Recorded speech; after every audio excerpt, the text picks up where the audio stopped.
Corona महामारी ने चीन की अर्थव्यवस्था की हवा निकाल दी। दुनिया की दूसरी सबसे बड़ी अर्थव्यवस्था का जीडीपी का आंकड़ा सामने आ गया। साल 2022 में चीन की ग्रोथ 3% ही रही। यह आंकड़ा इतना खराब है कि पूछे ही मत। चीन की जीडीपी ग्रोथ 50 साल में सबसे कम आई है। 1970 के बाद चीन ने इतने खराब ग्रोथ आंकड़े पेश किए हैं। अब इस डेटा का क्या मतलब है, अब इसका असर ग्लोबल इकोनॉमी में क्या पड़ेगा, ये जान लेते हैं।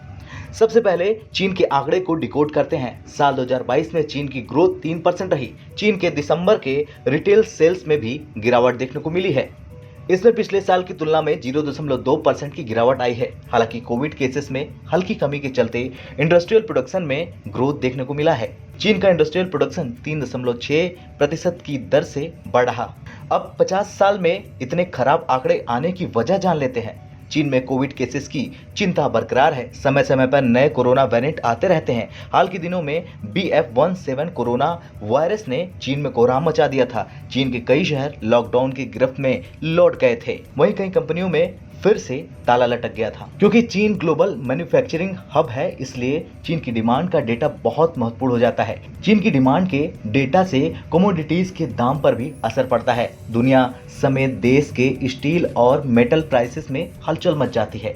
अब आइए जानते हैं अगली वजह क्या है।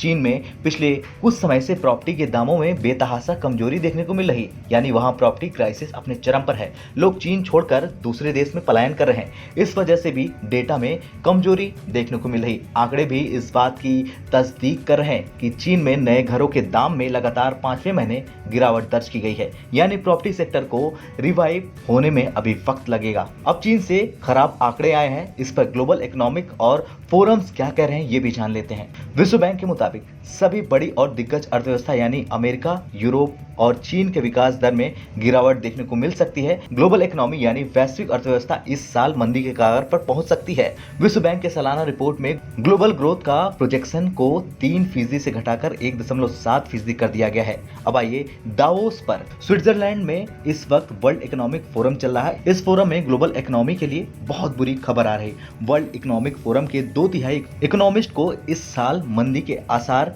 दिखाई दे रहे हैं। वहीं 73% CEO ये मानकर चल रहे हैं कि इस वक्त दुनिया में स्लो डाउन है। तो अब देखना होगा कि चीन की स्थिति अब कब सही होगी और वो कब पटरी पर वापस लौटती है। आपका क्या कहना है चीन और भारत की अर्थव्यवस्था को लेकर? कमेंट कर जरूर बताएं। ब्यूरो रिपोर्ट, भारत तक।